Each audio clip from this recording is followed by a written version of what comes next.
Magandang araw sa inyo mga kaibigan. Ito po ang inyong kaibigan kay Jesus, Brother Manny Bautista. Ano po? Tandahan nyo po yan. Tayo po'y nabubuhay sa mundo. Ano po? Kung ang Diyos, hindi pa tayo naging tao, ang Diyos ay Diyos na. Wala pang nilikha, ang Diyos ay Diyos na. Nang tayo po'y maging tao, ang Diyos ay Diyos pa rin. Pag tayo po ay pumanaw sa lupang ito, ang Diyos ay Diyos pa rin. Ano po? Kaya bilang tao na bubuhay sa mundong ito, meron po tayong tungkulin na dapat gawin para sa Diyos. Unang-una, tatandahan niyo po, ang hininga natin galing sa Diyos. Yung hangin, bigay ng Panginoon Diyos yan. Yang sikat ng araw, bigay ng Panginoon Diyos yan. Lahat ng inyong nakikita, lahat yan, bigay ng Diyos sa atin. Wala pong nagmamayari dyan, kundi ang Diyos lamang. Lahat ng bagay nilikha sa pamamagitan ng Panginoong Yesukristo. Tandaan nyo po yan.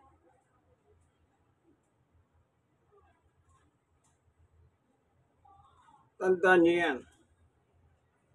Na kung saan sinasabi sa Biblia, ang lahat nilikha sa pamamagitan ng kanyang anak na si Jesus.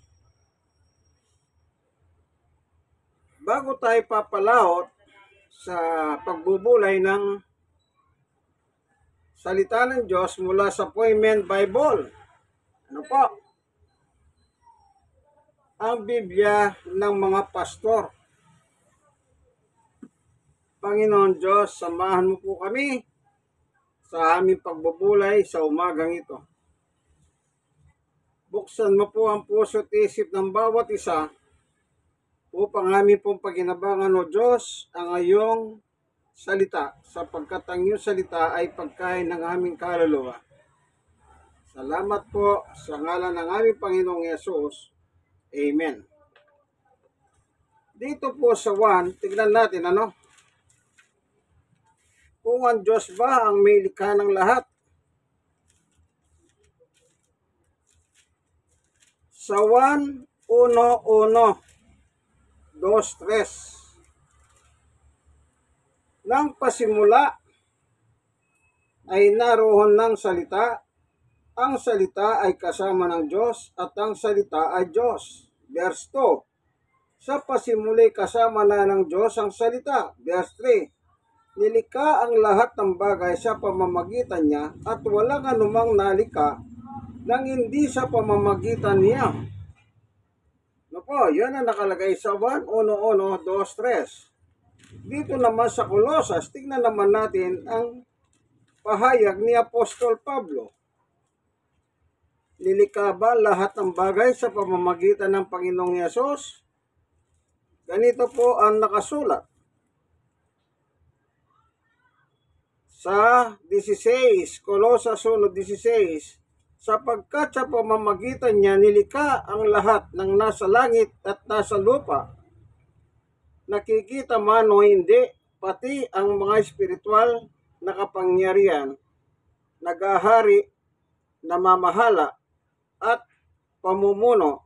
Ang lahat ay nilikha ng Diyos sa pamamagitan niya at para sa Kanya. Maliwanag po sa dalawang talatang binasa natin, yung lahat ng bagay nakikita o hindi nakikita, sabi ni Pablo, yung hangin hindi natin nakikita. Lahat yan nilikha ng Diyos sa pamamagitan ng Panginoong Yesus. Ano po? Tingnan pa natin doon sa isang talata. Sa Hebreo. Kaya natin kinukot ito. Kasi baka akala nyo po, lahat ng yan ginawa ng kamay ng tao. Hindi. Dito po, ang sabi ng Diyos, Hebreo 1:10. Sinabi pa rin niya, Panginoon, ng pasimulay nilikha mo ang sanlibutan at ang mga kamay mo ang siyang gumawa ng kalangitan. O, sino yung Panginoon na tinutukoy dito? Ang ating Panginoong Yesus. Ano daw ang sabi ng Diyos sa kanyang anak?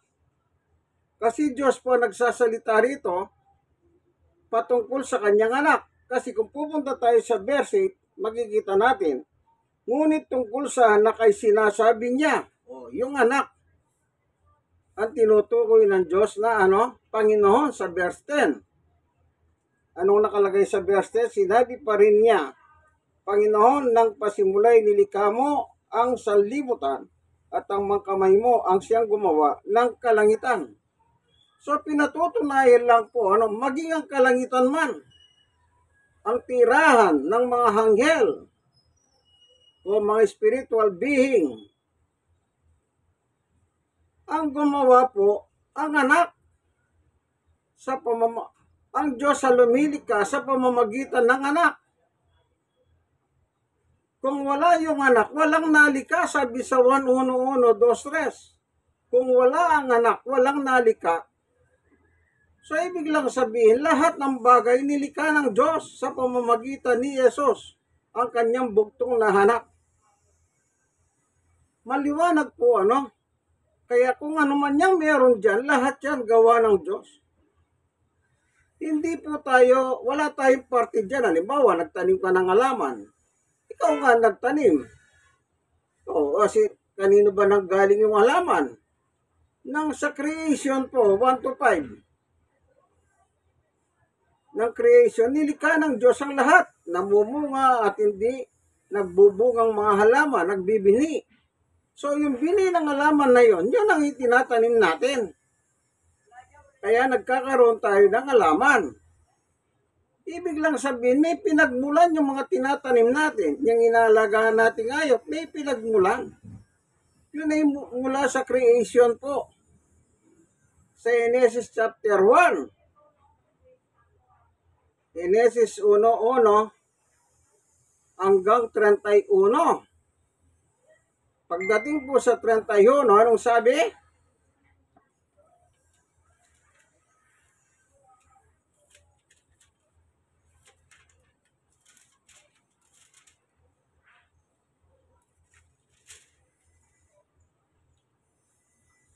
Pinagmasdan ng Diyos ang lahat niyang ginawa at lubos siyang nasiyahan.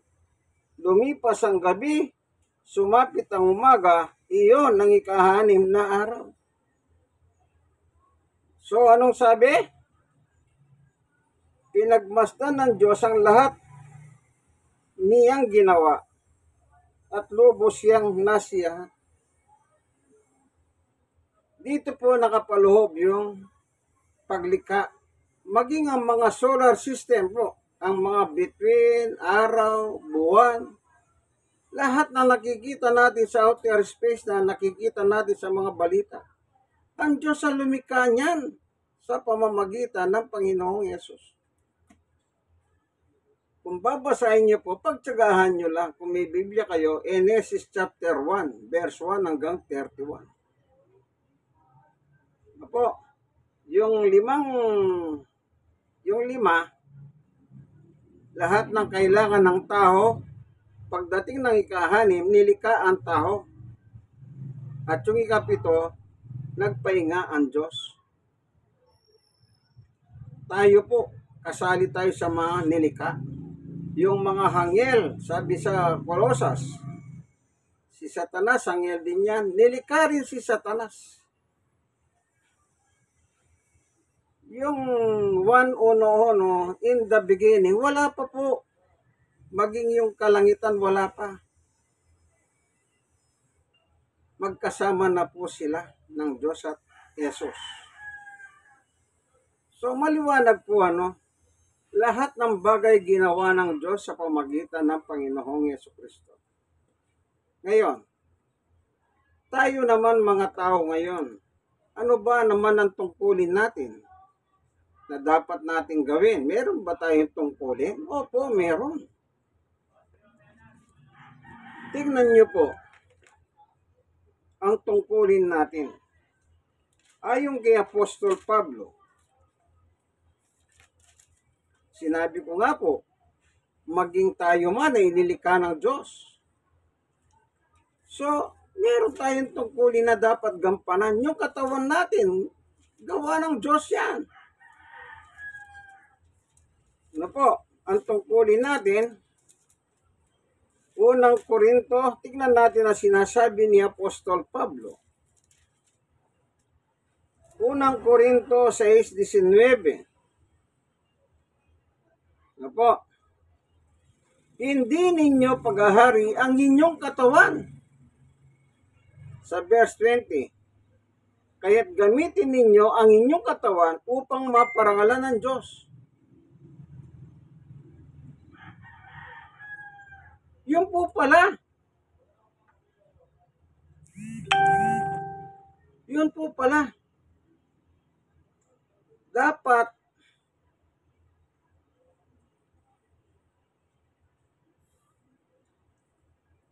bigyan natin karangalan ng Diyos sa pamamagitan ng ating katawan. Makita sa ating katawan ang pagbibigay karangalan, parangal, kalwalatian sa Diyos. Paano yun? Sa pamamagitan ng pagpapasalamat tayo sa Diyos. Ito.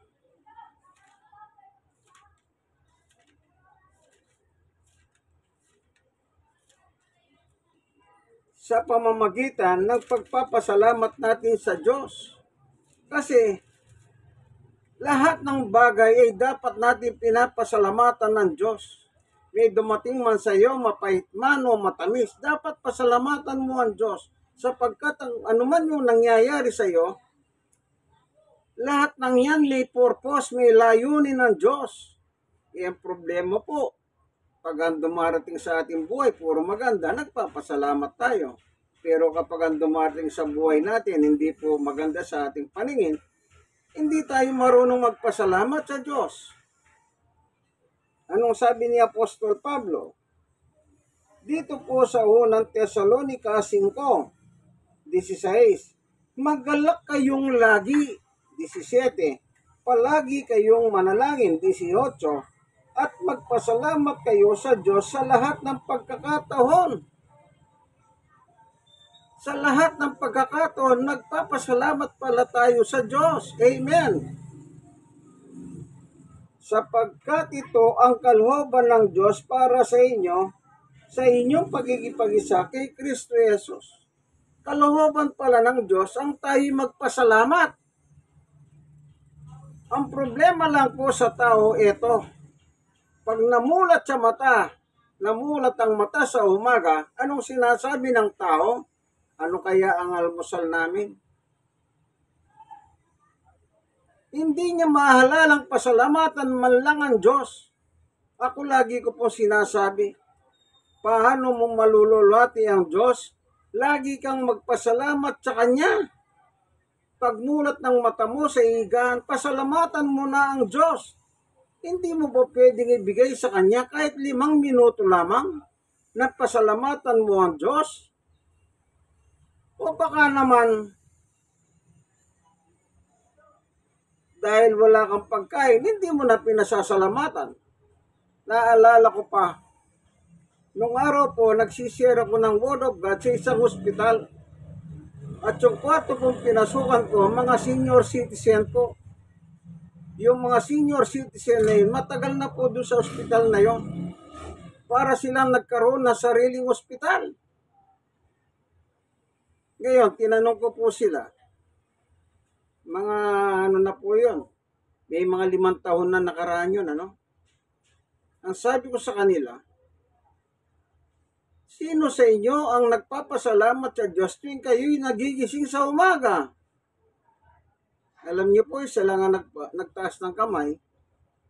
The rest, hindi po sila nagtaas. Ibig lang sabihin, sabi ko sa kanila, hindi ba kayo marunong magpasalamat sa Diyos?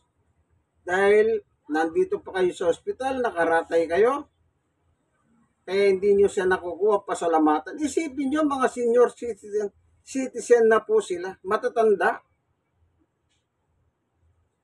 Alam, ano po yung ganyan, nakakatakot ang ganyang pag-uugali. Sabi ni Apostol lagi, ni Pablo, lagi kayong magpasalamat. Kanino po? Sa Diyos. Oh. Kaya sabi ko doon sa mga matatanda, bakit? Yang araw-araw niyong pananatili sa ospital na ito, kayo'y buhay.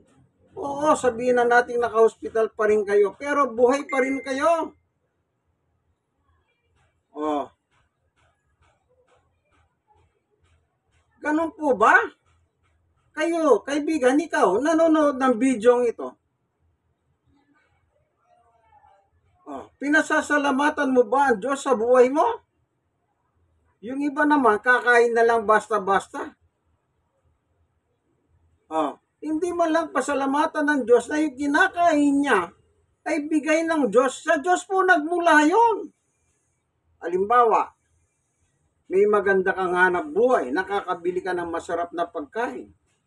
Sino bang nagbigay sa iyo ng magandang buhay? Oh, matalino ka. Sino nagbigay sa iyo ng talino? Lahat ng meron ka, galing sa Diyos yan. Halimbawa, binigyan ka ng talino, nakapaghanap buhay ka ng mabuti, nabibili mo lahat ng gusto mo. Dapat siya pinagpapasalamat mo pa rin sa Diyos. Oh, tandaan nyo po yan. Lalabas, pag hindi ka nagpapasalamat sa Diyos, wala kang utang na loob. Oh. Pag may sakit ka, kanino ka tumatawag? Sa Diyos. Kahit alam mo ang iyong sakit ay wala ng kagalingan. Kapag sinabi ng doktor, wala ng lunas yan. Lalo mo na siguro hindi pasalamatan ng Diyos. Dapat pasalamatan po natin ng Diyos sapagkat yung buhay natin, halimbawa, nagkaedad ka ng mga 50, hindi pa sapat na yan, binigyan ka ng Diyos ng 50. Hindi mo pa pwedeng pasalamatan ng Diyos. Yung iba po, team birthday na lang, hindi pa rin pinasasalamatan ng Diyos. Nagiging ano po ang tao? Nagiging godly people, ungodly.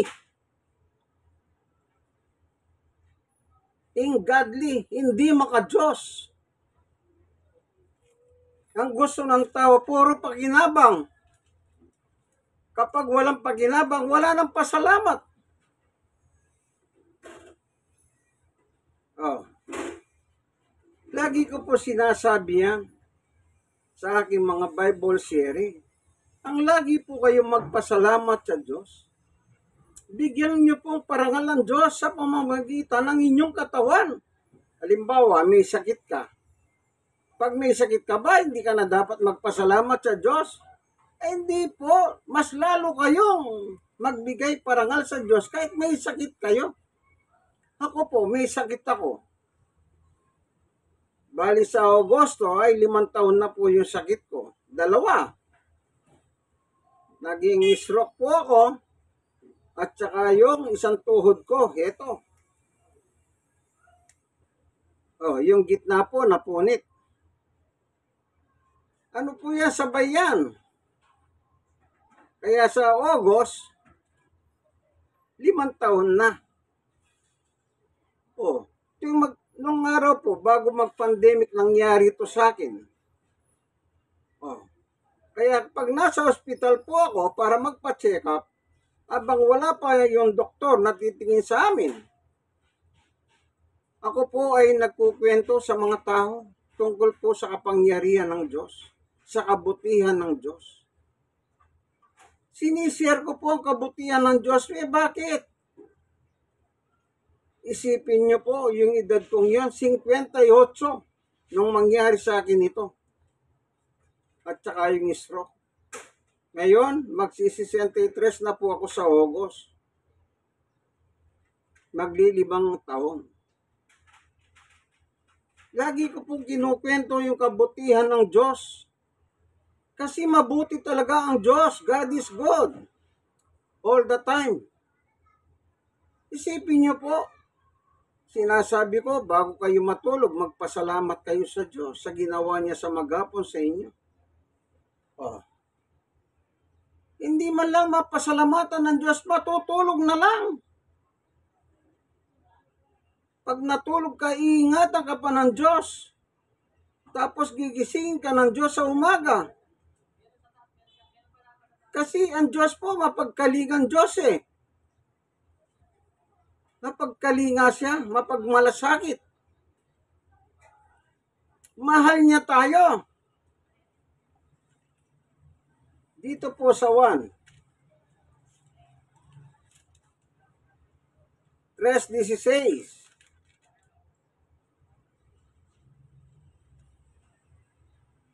Sapagkat gayon na lamang ang pag-ibig ng Diyos sa sangkatauhan, tayo po yon. Kaya't ibinigay niya kanyang kaisisang anak upang sino man sumampalataya sa kanya ay hindi mapahamak kundi magkaroon ng buhay na walang hanggan. Ito po yung pag-ibig ng Diyos sa tao. Ibinigay pa si Jesus, yung kaisisang anak, upang hindi po tayo mapahamak sa apoy ng impyerno o purgatorio man, kung nasa inyo na po yan. Ayaw ng Diyos tayo po'y maimpyerno, mapurgatorio. Kundi ang gusto niya, maligtas tayo. Tingnan niyo po sa 17, Isinugo ng Diyos ang kanyang anak, si Jesus, hindi upang hatulan ng parusa ang sanlibutan, tayo po yon, kundi upang iligtas ito sa pamamagitan niya. Kaya hindi po tayo pinarurusahan ng Diyos kung nagkakaroon tayo ng mga iba't ibang karamdaman, iba't ibang mga challenges sa buhay. Ako, magli5 taon na po sa August. Hindi ko kinwestiyon ng Diyos. Hanggang ngayon po, nagpapatutuwa ko ng salita ng Diyos. Ibig sabihin, hindi po ako tumigil. Lagi ko po sinasabi ang kabutihan ng Diyos sa mga tao, sa mga ospital, sa lahat ng taong matatahong lugar na akin napupuntahan. Kasi po, ugali ko ang magdala ng Bible. Gusto ko, pag wala akong ginagawa, kinukwento ko po ang Panginoon sa mga tao. Bakit? Bakit kailangan ikwento ko? Kesa naman maging marites ka, di kwento mo na lang ang Panginoon. Malay mo, kapag kinwento mo siya, may mga tao pala doon nangangailangan ng kaligtasan. Hindi man nila sabihin, alam naman ng Diyos kung sino sila. Bakit? Lalam ng Diyos ang lahat ng nilalaman ng ating puso at kaisipan. Lahat ng ginagalaw natin, alam ng Diyos yan. Walang nalilingid sa Kanya. Hebreo 4:13. Lahat kita ng Diyos. Wala tayong sukat itago sa Kanya. Bakit? Makapangyarihang Diyos yan. Gagawa ka sa dilim, kita Kanya. Gagawa ka sa araw, kita ka ng Diyos. Ito po, nakapag-video pa ako sa inyo. Actually, yung mga video ko ito, napakarami na eh. Mahigit na 1,000 na po. Sa YouTube. Dito sa YouTube. Yung mga ginagawa ko sa labas, binibidyo ko sa sarili ko. At pinopost ko po dito sa YouTube. At marami naman nakakabasa, nakakapanood. At nakapag-praise God sila. Tandaan po natin, lahat ng meron ka, meron tayo, lahat yan galing sa Diyos. Galing sa Diyos. Kaya mabuting bagay na lagi natin pinupuri ang Diyos. Mahirap po yung wala tayong pagpupuri sa Diyos. Amen. O wala tayong pagpaparangal sa Diyos. Alam niyo po, pag hindi niyo pinararangalan ng Diyos, ang natutuwa po, alam niyo kung sino? Walang iba kundi ang dyablo. O siyempre, dahil hindi mo napaparangalan ng Diyos, ang dyablo naman, tuwag-tuwa. Anong sasabihin niya? Okay ka, bata? Ah. Bubulagin ka ni Satanas. Bubulagin ka niya. Hindi papayag si Satanas na makalapit ka sa Diyos. Lahat ng parahang gagawin niya. Ikaw, kaibigan, masdan mo ang sarili mo. Umarap ka sa salamin. Tanungin mo ang sarili mo. Ikaw ba nakapagbibigay ng karangalan sa Diyos? O baka naman, hindi pala. Kaya mas mabuting simulan mo na. Mas mabuting parangalan mo ang Diyos sa pamagitan ng iyong labi. Ang labi po natin, ang bibig natin, gamitin natin upang maparangalan ang Diyos. Huwag yung mga bagay na ang dyablo, ang masaya. Yun, nasabi ko kanina, marites. Ako marites ako, pero kanino ko marites? Sa Panginoon. Ang minamarites ko kay Jesus. Pero yung marites sa sanlibutan, sinong minamarites nila? Si Satanas. Bakit? Buhay ng may buhay, pinakikialaman. Sinichismis. Masaya pa sila. Nagtatawanan pa. Sa isang pagkakataon po, nakatagpo ako ng mga marites. Nandun sa Nabotas. Sa isang talipapa po doon sa NBBS. Hindi ko alam, yung nag-uumpukan palang mga babae, mga marites pala. Nasabi ko sa kanila, magsisira ko na sa inyo ng Word of God. Sabi naman nung isa, opo, pastor, payag sila. Tapos ang ginawa nung isa, oy, mga marites, halina kayo. Makinig tayo. Nasalita ng Diyos. So, kita niyo po. Mga marites pala sila. At merong nag-second demotion, yung mga lalaki. Nakapitbahay nila. Anong sabi ng lalaki? Mga marites po yung pastor. Kita niyo po. Maging marites man. Napahunlakan ang salita ng Diyos. Oh. Di pa napakaganda niya. Kailangan mapahulakan po ang Diyos. Maparangalan ng Diyos. Kahit kanino. Ano man ang level ng taong makaharap mo. Ako, Muslim. Sabi ko nga sa Muslim, yung babaeng Muslim, makinig ka sa aking Bible study ka ako. Muslim yun ha. Tinanong ko siya, magagalit ka ba kung ipapangaral ko ang Diyos? Sabi niya, hindi naman po. Meron naman mga Muslim na hindi nakakaintindi. Sa isang pagkakataon, sa aking pangangaral in public, biglang may sumabat. Yung pala Muslim siya, nagpakilalang Muslim. Binara ko. Nagtatanong kasi siya kasi ang paksa ko pagpapasalamat sa Diyos Kapag hindi kayo nagpapasalamat, demonyo kayo, ako. Medyo naahano po siya na parang tinamaan niya. Siguro hindi marunong magpasalamat. Kaya kinu-question niya yun nang sinabi kong demonyo kayo. Saan ko raw mababasa na demonyo yung hindi nagpapasalamat sa Diyos? Ang sagot ko sa kanya, simple lang. Naniniwala ka ba sa Biblia?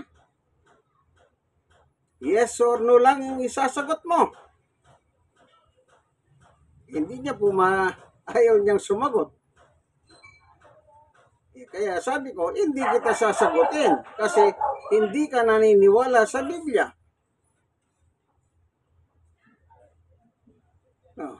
Kahit sagutin mo yun sa Biblia yun, hindi naman maniniwala yun Nagmayabang pa. Si Jesus sa amin, propeta lang. Kita niyo po, propeta lang. Wala sa amin. wala sa katwiran. Kaya sabi ko sa kanya, Muslim ka pala ka ako. Eh, Muslim po, hindi naman naniniwala sa mga Kristiyano. Unless nabuksan ng puso ng Diyos. Yung puso ng tao na yon ng Diyos. Yung problema, paano bubuksan ng timano, kontrabida na. Bagamat marami na pong Muslim ngayon na naging Kristiyano at sila po ay nagpapatotoo na sa pangalan ni Jesus. Amen. Kaya lagi nyo pong tatandaan, ang sabi, tayo ay nilalang ng Diyos. Tayo'y nilalang ng Diyos. Dapat lang parangalan natin ng Diyos sa pamamagitan ng ating sarili. Kaibigan,